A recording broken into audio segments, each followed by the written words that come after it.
Renault Mobility, location en libre service 24 heures sur 24, 7 jours sur 7, vous présente votre magazine.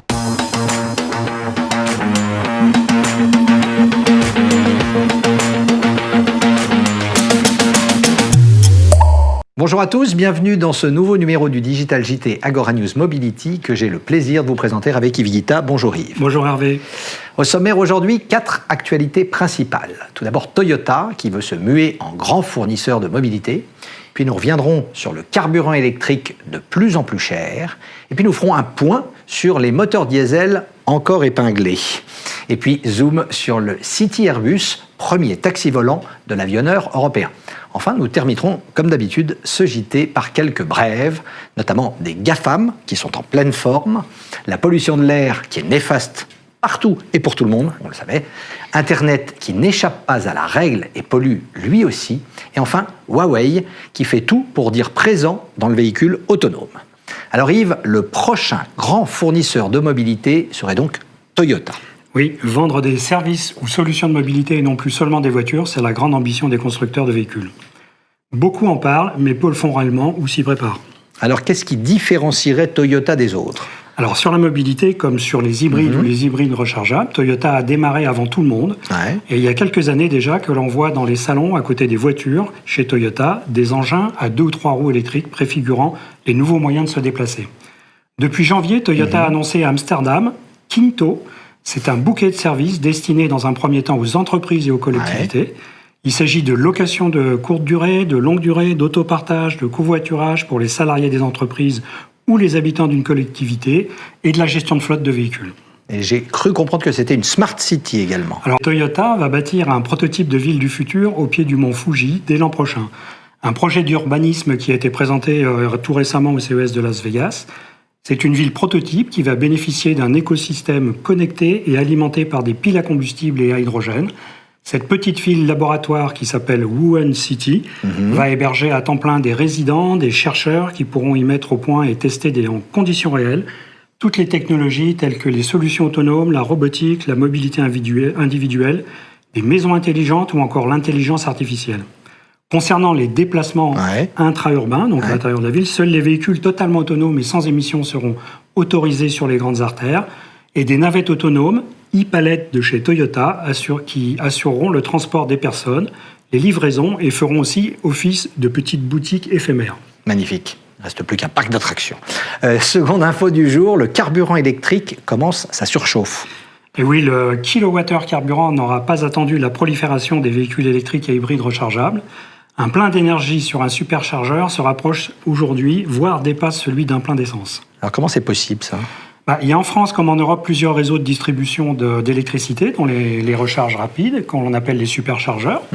On connaît ceux de Tesla par exemple et ceux du consortium Unity qui compte 200 stations et 400 bornes de recharge rapide, dont 80 en France. Ce groupement, il est né de l'alliance entre les constructeurs allemands qui ont été rejoints par les Coréens Hyundai et Kia.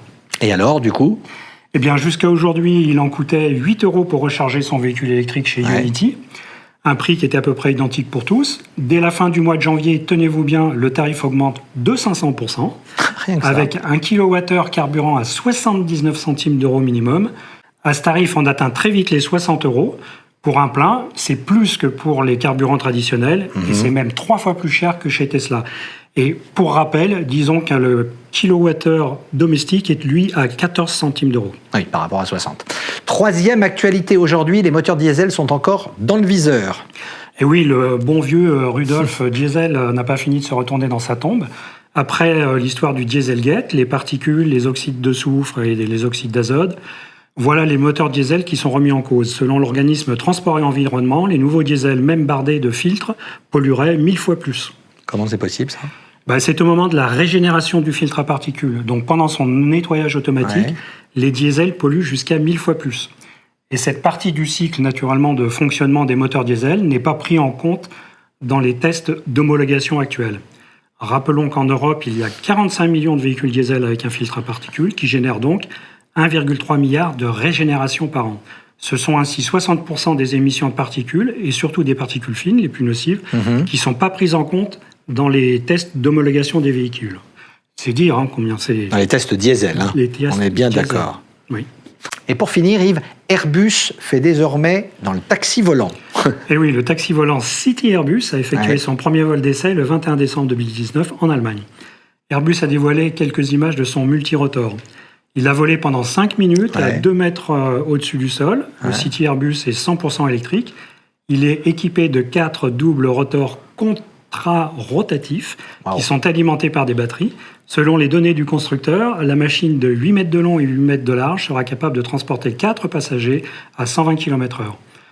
D'une masse maximale au décollage de 2,2 tonnes, son autonomie est pour l'instant limitée à 15 minutes. Oui, ça ne fait pas beaucoup de temps. Et c'est quoi l'autre nouveauté chez Airbus ? Eh bien, un avion de ligne qui décolle tout seul. L'avionneur européen a effectué, toujours courant décembre, 8 décollages automatiques successifs d'un A350 d'essai depuis l'aéroport de Toulouse.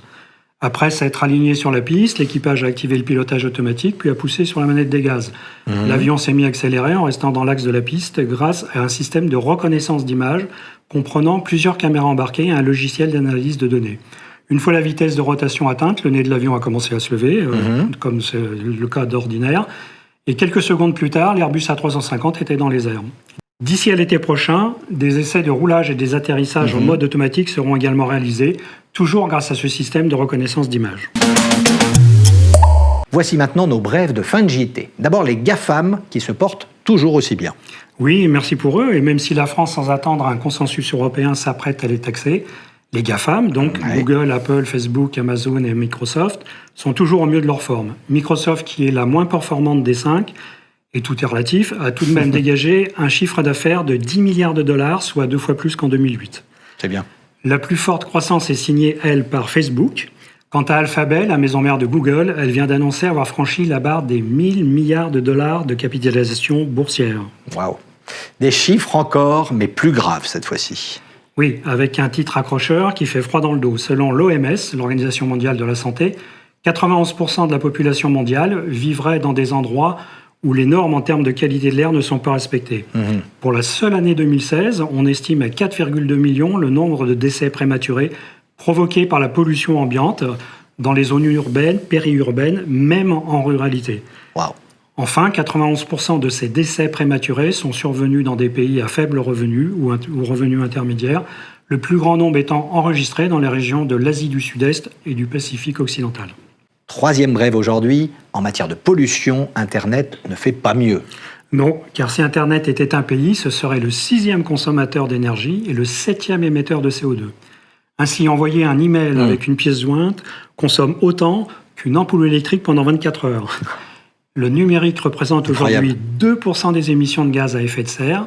Et au-delà d'Internet, la seule fabrication d'un ordinateur nécessite 240 kg de combustible fossile, 22 kg de produits chimiques et 1,5 tonne d'eau.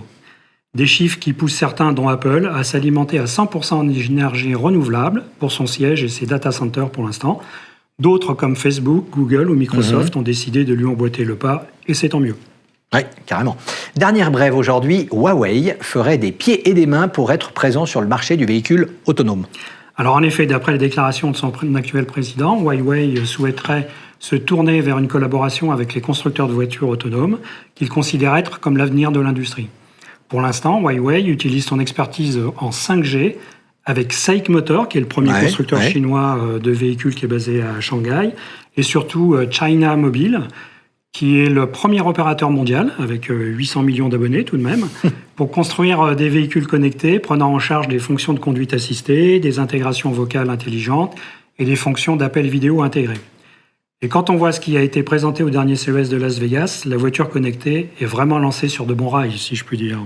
Vous dites bien. Merci pour votre fidélité à tous et rendez-vous dans une quinzaine de jours pour votre prochain Digital JT sur Agora News Mobility.